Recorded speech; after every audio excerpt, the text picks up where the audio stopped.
할렐루야. 네, 참 날씨가 무더운데 또 우리나라 전체 국민들이 상당히 열받는 일이 생겼습니다. 우리나라의 지금 시국이라는 것이 느헤미야 시대의 예루살렘과 비슷한 그런 참담함이라고 생각합니다. 느헤미야는 예루살렘이 황폐하다는 소식을 듣고 무려 넉 달을 기도하며 예루살렘으로 가서 황무한 땅을 재건하겠다는 비전을 갖게 됐습니다. 아무리 좋은 자리에서 좋은 대우를 받고 있어도 자기 조국이 한패화됐다는 소식을 듣고 참 마음이 편치 않고 먹는 것이 살이 가지 않았습니다. 제가 지난주에 말씀했지만 그 기도가 예사롭지 않았습니다. 일반적으로 사람들은 기도하면 더 높은 자리, 더 편한 자리, 더 힘있는 자리, 더 좋은 자리를 위해서 기도하지만 느헤미야는 넉 달이나 기도하면서 한두 번 기도하고 마친 것이 아니고 넉 달이나 기도하면서 어떻게 했죠? 고난받고 있는 민족과 함께 왕의 측근으로 있지만 이 자리를 떠나서 고난받는 민족과 함께 있기를 기도했던 너무나 훌륭한 지도자입니다. 오늘 크게 두 가지 말씀을 드리겠습니다. 하나는 귀회란 준비된 자에게 돌아간다는 겁니다. 아무에게나 기회가 주어지는 것이 아니고 치밀하게 그 일의 미래를 예견하면서 준비한 사람에게 기회가 돌아가는 겁니다. 느헤미야 시대 때의 황제는 아닥사스다라고 하는 페르시아 황제입니다. 주전 464년에서 423년까지 41년 동안 왕위에 있었던 사람입니다. 이 사람의 풀네임은 아닥사스다 1세 롱기마누스라고 하는 사람입니다. 이 사람이 즉위한 지 20년이 되는 해 니산월이었다. 이렇게 이 장은 시작하고 있습니다. 니산월은 페르시아 원력으로는 새해 정월이었습니다. 툭타라고 하는 새해 특별 연회가 열리는 날로 왕비도 공식 석상에 참여하고 그날은 그 기간 동안엔 왕이 신하들의 청을 들어주는 관례가 있었다고 합니다. 그런데 아닥사스다 왕은 매우 감정적인 인물로서 나중에 우리가 읽어보겠지만 에스라서에 보면은 예루살렘의 그 성벽 재건 작업을 중단시킨 장본인이 아닥사스다라고 하는 왕입니다. 본인이 중단시킨 작업을 본인이 다시 재개시킨다고 하는 것은 거의 불가능한 겁니다. 본인이 어떤 이유를 가지고 공권력을 가지고 작업을 중단을 시키는 왕이 그걸 다시 풀어준다. 다시 공사를 재개하라. 이렇게 하는 것은 자기의 지난날의 과오를 인정하는 것이기 때문에 그런 일은 거의 불가능한 겁니다. 이것을 알았던 느헤미야는 정말 간절하게 집중적으로 4개월 동안 왕의 마음을 움직여달라고 하나님 앞에 기도하게 된 겁니다. 자, 그 작업을 중단시킨 내용을 에스라 4장 7절부터 몇 절을 찾아 읽어보겠습니다. 아닥사스다 때에 바슬람과 미드르닥과 다부엘과 그의 동료들이 바사왕 아닥사스다에게 글을 올렸으니 그 글은 아람 문자와 아람 방언으로 써서 진술하였더라. 그 다음 왕에게 아레나이다. 당신에게서 우리에게로 올라온 유다 사람들이 예루살렘에 이르러 이 패역하고 악한 성읍을 건축하는데 이미 그 기초를 수축하고 성곽을 건축하오니 이제 왕은 아시옵소서. 만일 이 성읍을 건축하고 성곽을 완성하면 저 무리가 다시는 조공과 간세와 통행세를 바치지 아니하리니 결국 왕들에겐 손해가 되리이다. 결론이 23절 아닥사스다 왕의 조서 초본인 르훔과 서기관 심세와 그의 동료 앞에서 낭독되며 그들이 예루살렘으로 급히 가서 유다 사람들을 보고 무엇으로? 권력으로 억제하여 공사를 중단시켰다. 그 당시에 반대했던 사람, 예루살렘 성곽이 세워지는 것을 반대했던 사람들이 투서를 넣고 계속해서 문제를 일으켜가지고 결국은 아닥사스다 왕이 공권력을 가지고 성벽 재건을 중단시켰습니다. 이랬던 사람이 느헤미야가 다시 성벽을 재건하러 간다고 하면 말을 들어주겠습니까? 이런 우리 환경 속에 느헤미야가 하나님 앞에 넉 달을 간절히 기도한 것입니다.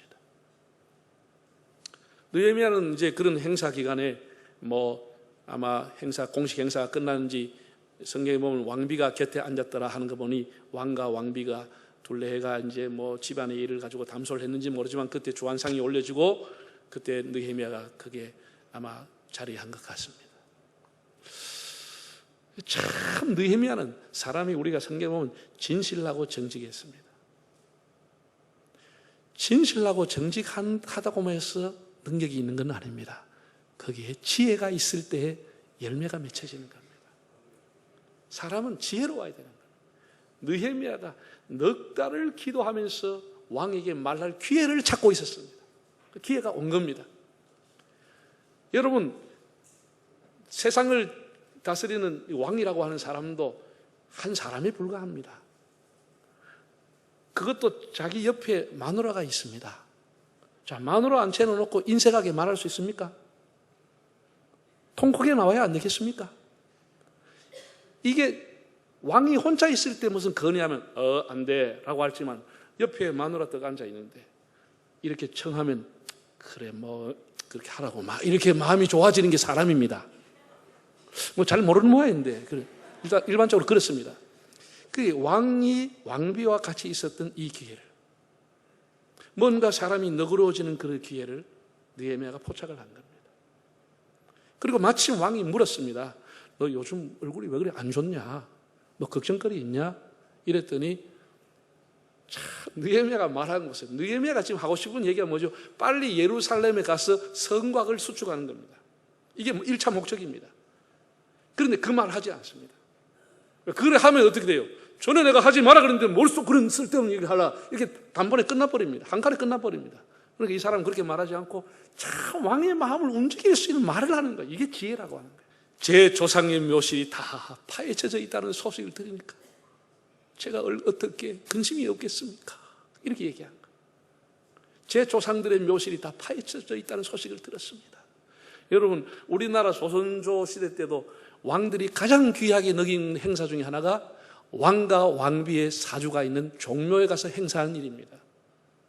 1년에 아예 공식적으로 몇 차례 종묘에 가서 제사를 지냈습니다. 그거는 자기가 효자라고 하는 의미도 있지만 왕의 정통성을 가지고 있다고 하는 것을 의미하는 거기 때문에 국가적인 행사로 종묘에 가서 제를 드렸습니다. 고대 근동 지방에서는 어느 나라 왕이든지 자기들의 조상의 묘를 귀하게 돌봤습니다. 이런 풍습을 가지고 있는 왕에게 조상들의 묘가 해쳐졌다고 하는 것은 왕의 마음을 움직이는 공감대를 형성한 것, 그 감정을 움직이는 것입니다. 그러니까 왕이 그런 일이 있었느냐, 그럼 내가 어떻게 해주면 되겠냐, 내가 어떻게 해주면 되겠냐. 이게 여러분 보세요. 그냥 감사합니다, 제가 다녀오겠습니다, 이게 그게 아니고 이미 느헤미야는 모든 것을 기도하면서 실질적으로 이런 질문이 왔을 때 어떤 답을 해야 될 것이니까 준비를 하고 있었다고 하는 것을 보게 됩니다. 그 말이 떨어지기가 무섭게, 내가 어떻게 해주면 좋겠냐는 말이 떨어지기 무섭게 느헤미야가 청을 합니다. 전하, 외무장관에게 명령을 내서 제가 1500km나 여러 나라를 거쳐서 거기까지 가야 되는데 왕의 친필 사인되어 있는 통행증을 주십시오. 제가 그것이 있어야 갈 수가 있습니다. 그리고 산림청장 이름을 외우고 와가지고 산림청장 아삽에게 명령했어. 제가 가서 쓸 나무들, 목재들, 성벽을 세우고 망대를 세울 나무를 마음껏 주라고 좀 해 주십시오 라고 청을 하는 거예요. 이게 지혜라고 하는 겁니다. 그냥 빈손으로 그냥 간 게 아니고 그 황무한 땅에, 다 흩어져 있는 땅에 뭔가 성곽을 세우고 망대를 만들려면 큰 목재 들보가 있어야 되는 겁니다. 그걸 요구한 겁니다. 그러니까 왕도 마누라도 옆에 있겠다, 이 왕 보낼 거 그래야지, 다 가져가고 외무부 장관 오라 그러라, 산림청장 오라 그러라, 이 사람 시킨 대로 해줘라. 그리고 그래만 가도 위험하니까 군대 장관 오라 그러라, 마병과 군대병 호위병을 데리고 느헤미야를 보호해 주라, 이렇게 명령을 해준 거예요. 여러분, 얼마나 놀라운 일입니까? 이건 드라마로 생각해 보면 이거는 엄청난 일이 일어난 겁니다. 우리가 지금 여권, 패스포트라는 여권을 가지고 있습니다. 성경에는 여러 가지 원조가 나와 있는데 주전 444년, 지금부터 2400년 전에 이미 느헤미야가 최초의 원조 여권을 들고 출발한 겁니다. 이해가 잘 안 되는 모양인데, 이게 통행증이라는, 쉽게 말해서 입국사증, 그게 여권입니다. 패스포트입니다.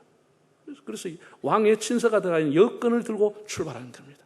정말 느헤미야는 너무나 주도면밀한 사람입니다. 주도면밀한 사람입니다.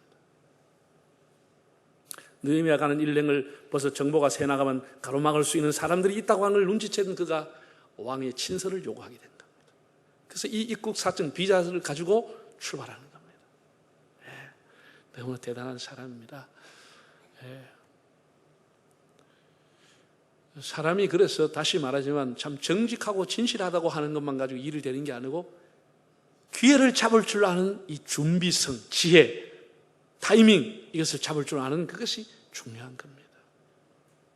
느헤미야는 믿음의 사람이고 기도의 사람입니다. 그는 기도하면서 초자연적인 기적만 바란 것이 아니고 자기가 할 수 있는 일을 철저하게 준비해 나간 겁니다.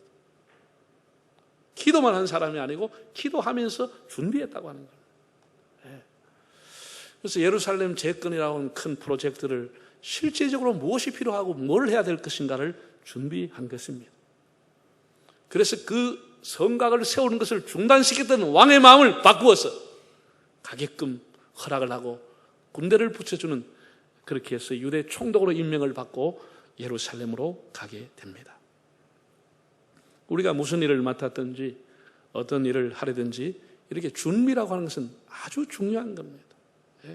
그냥 뭐 염려하고 생각하다 그날 일을 닥치면 아무것도 못하는 겁니다. 사람이 그냥 당황하게 되는 겁니다.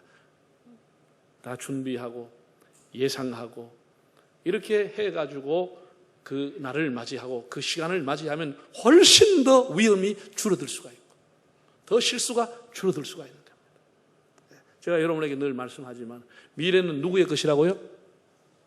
네? 가만 앉아 10년 기다리는 사람, 나이만 10년 먹었다고 미래가 자기 것이 되는 게 아니고 미래는 준비하는 자의 것입니다. 미래는 준비해야 돼요.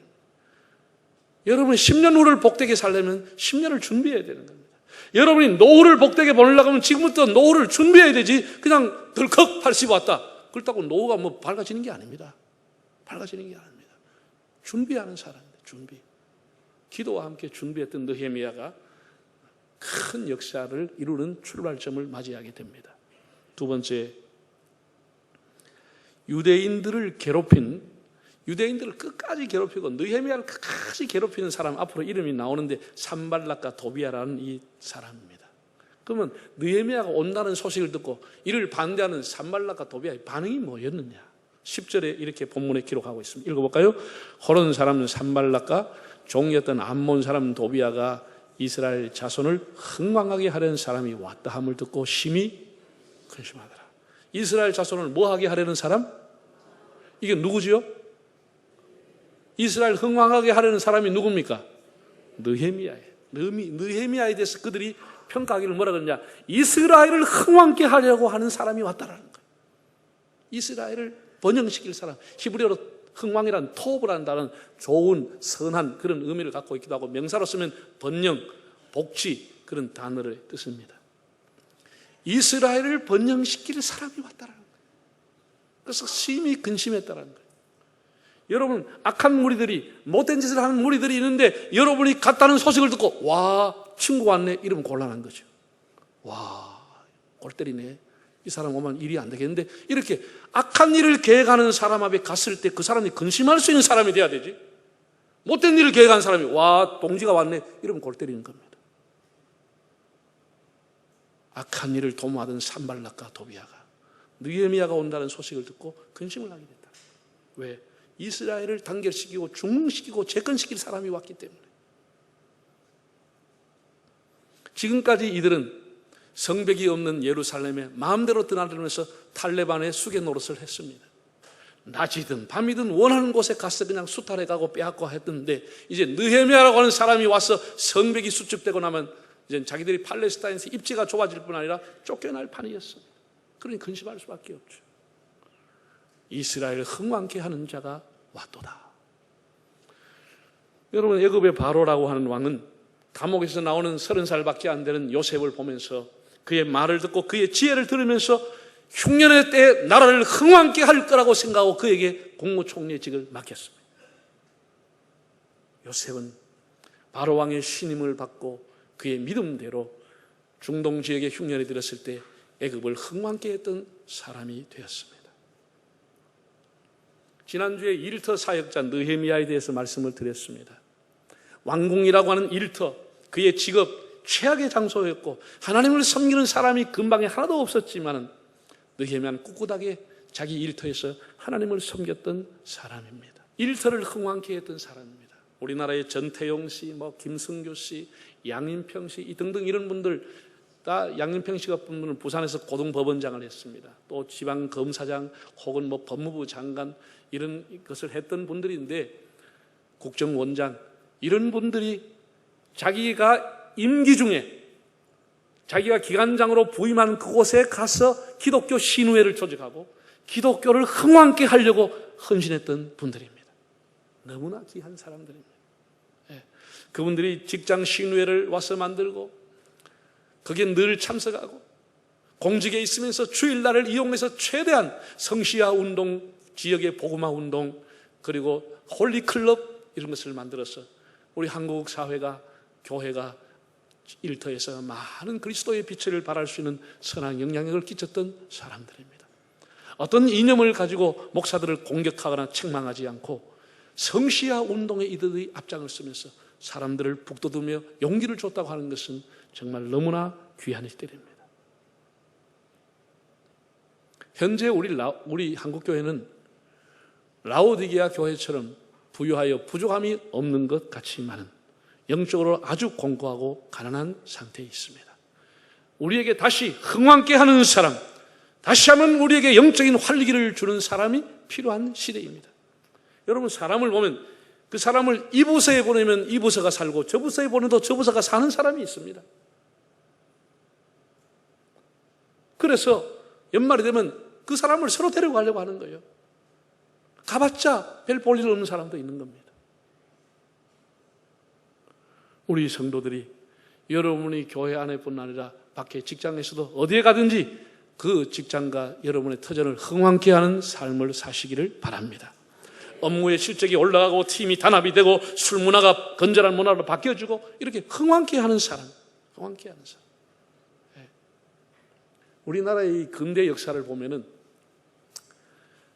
민주공화국이 되고 난 이후에 대통령 체제가 됐습니다. 이제 왕조가 사라지고 대통령이 되고 난 이후에 여러분이 다 알다시피 뚜렷하게 공과가 있는 분이 두 분이 있습니다. 한 사람은 이승만 대통령입니다. 우리나라가 지금 돌이켜 생각하면 이승만 대통령이 아니었다면 공산주의 체제를 선호했을 가능성이 많습니다. 해방되고 난 이후에 나라의 이념에 상당한 좌우의 혼란이 왔습니다. 그래서 미 군정이 이 민간의 이양을 하려고 하기 전에 준비를 하면서 당시에 1946년 7월에 미 군정이 서울 지역의 1만 명을 상대로 여론조사를 했습니다. 당신은 어느 체제를 선호하느냐? 이 질문입니다. 한마디로 민주주의나 공산주의나 어느 체제를 선호하느냐는 질문에 사회주의가 71%, 자본주의는 14%, 공산주의 7%, 모르겠다 8%가 나왔습니다. 그러니까 사회주의가 공산주의를 합하면 당시 서울 시민 1만 명 여론조사 중에 78% 절대 다수가 사회주의와 공산주의를 선호했습니다. 그러니까 여러분이 그 당시에 좀 식자층에 있었다고 하는 사람은 거의 남노당에 가입을 했습니다. 남노당에. 그래서 6.25 전쟁이 일어나기 전에 곳곳에서 남노당과 마찰이 일어나서 그냥 여러 사건들이 일어났고 그런 것을 역사에서 우리가 알잖아요. 미 군정은 이승만이 고집불통이고 나이가 많고 대통령이 되기를 원하지 않았습니다. 오히려 좌우합작하는 세력인 여운형, 김규식 이런 사람들이 오히려 지도자가 되기를 원했습니다. 철저한 반공주의였고 자유민주 체제를 선호했던 이승만은 너무 고집이고 자기들을 말 안 들었기 때문에 가급적이면 이 사람을 배제하려고 한 겁니다. 지금 우리가 돌이켜 생각해 보면은 자유보다 더 소중한 것이 어디에 있느냐 생각이 듭니다. 우리가 성경을 보면은 아브라함, 이삭, 야곱, 모세, 여호수아, 엘리야, 다윗, 사무엘, 느헤미야, 에스라 이런 사람들이 다 그 시대 그 민족을 중흥케 했던 사람들입니다. 왕이라고 다 중흥한 건 아닙니다. 그들이 태어났을 때는 가난했고 서름을 받는 압박을 받았고 아주 환경적으로 최하위였지만 그들이 지도력을 발휘해서 다시 나라를 증흥케 하고 물질적으로 번영케 하고 국태민안하게 하고 뿐 아니라 신앙의 큰 유산을 남겼던 사람들이 됐습니다. 그야말로 역사에 그들이 있었다고 하는 것은 이스라엘 역사의 중흥의 기회였고 축복의 기회였습니다. 그들은 가문과 민족의 중흥을 가져왔던 지도자들이었습니다. 여러분, 우리 한 사람 한 사람이 하나님 앞에 믿음으로 그리고 양심으로 바르게 살면 우리 가정과 후손이 하나님 앞에 복을 받을 수 있는 기회가 될 수 있고 복의 근원이 될 수 있고, 우리가 하나님 앞에 아무리 하나님을 믿어도 바르게 살지 않고 비양심적으로 살면 그것은 어두움과 쓴뿌리의 근원이 될 수 있는 겁니다. 부패와 타락의 근원이 될 수도 있는 겁니다. 우리 어떻게 하면 우리 가정과 우리 인생의 중흥을 맞이할 수 있을 것인가? 이게 우리들의 과제 아니겠습니까? 여러분, 일반적으로 우리는 다 우리 인생의 반전이라 할까? 우리 인생의 중흥기를 맞이한 것은 예수 그리스도를 영접했기 때문입니다. 예수님이 우리 인생에 왔다고 하는 것은 우리 인생의 새로운 반전입니다. 네. 여러분, 예수님이 그 갈릴리 가나의 혼인잔치에 포도주가 떨어져서 낭패하던 그 잔치집에 주님이 계셨기에 풍성한 그런 혼인집이 됐습니다. 벳세다 들녘에 그 가난했던 사람들, 배고픈 사람에게 예수님이 그날 계셨기 때문에 풍성한 식탁이 이루어졌습니다. 절망과 눈물을 흘렸던 난성 가부에게 예수님이 계셨기에 그 절망은 기쁨으로 바뀌어졌습니다. 우리 가정과 우리 삶에, 우리 가난하고 별 볼 없는 우리의 삶에 예수님이 찾아와셨다고 하는 것은 우리 인생의 중흥을 맞이한 축복입니다. 얼마나 놀라운 일입니까? 예. 제가 이 설교를 준비해서 이런 생각을 했습니다. 여기 우리 청년들 있으면 잘 들으세요. 청년회. 예? 청년회 가서 우리 보목사가 설교를 하라고. 청년들이 이리 보면은 우리 교인들이나 주변에 있는 사람들이, 야, 저 청년 데려가는 집은 정말 복이 있겠다, 이렇게 정도가 돼야 되는 거예요. 별로 감이 안 오는 말인데, 야, 저 처녀 데려가면, 저 며느리 싸우면 저 집안이 정말 복되겠다, 저 집이 일어나겠다, 이런 사람이 돼야 데려가는 거예요. 저거 데려가면 안 되는데 저 큰일 난다, 이렇게 꼬라지 되면 큰일 나는 거예요. 네? 이런 청년들이 돼야 되는 거예요. 네? 저 사람 저 누군지, 참 저 사람 가면 집안이 일어나겠다, 이렇게 이게 집안을 일으키는, 중흥을 할 만한, 번영을 시키는 그런 사람이 돼야 돼요. 여러분, 우리는 다 보리떡 같은 인생이고 별 볼 없는 인생들입니다. 그러나 주님이 우리와 함께 계시기 때문에 우리가 어디로 들어가든지 기득하든지 나오든지 우리가 들어가면 다 복덩어리가 들어가는 겁니다. 복덩어리, 그렇게 살아야 되는 겁니다. 그렇게 살아야 돼요. 느헤미야 너무나 귀한 사람입니다. 그 사람 가는 길에 여러 사람 방해하고 모함하고 죽이려고 해도, 앞으로 성경 여러분 보면 여러 번 죽이려고 해도 하나님께서 특별하게 잡아주시니까 아무도 느헤미야의 생명을 해롭게 할 수가 없는 거예요. 사심과 탐심을 내려놓고 자기를 낮추고 민족을 위해 헌신하려고 했던 그 마음을 하나님이 받아주시니까 느헤미야는 너무도 귀한 사람이 됐습니다. 우리에게 135년 전에 복음을 전해주었어 우리 민족을 중흥케 하고 영적인 중흥을 이루었던 선교사님들, 100년 전 3.1운동을 일으켰던 우리 믿음의 선조들, 6.25 때 피를 뿌렸던 우리의 선배들, 그리고 이 민주화를 위해서 자신의 몸을 던지고 투쟁했던 사람들, 다 우리 민족을 중흥케 했던 사람들입니다. 그런 분들의 헌신과 희생이 있었기에 오늘의 대한민국이 있게 되는 겁니다. 우리도 우리의 후손들을 위해서 뭔가 우리가 희생하고 헌신하고 또 그렇게 하면은 우리보다 더 좋은 나라가 되리라고 봅니다. 여러분, 기회란 누구에게나 주어지는 게 아니고 준비한 된 자에게 기회가 가는 겁니다. 여러분의 인생을 잘 준비하고 여러분 미래를 준비하십시오. 그리고 아무리 장애가 있고 어려움이 와도 하나님 붙들어 주시면 그 사람 막을 길이 없는 겁니다. 여러분 어디에 가시든지 다 복의 그늘로 살아가시고 흥왕케 하는 자로 살아가시기를 축복합니다.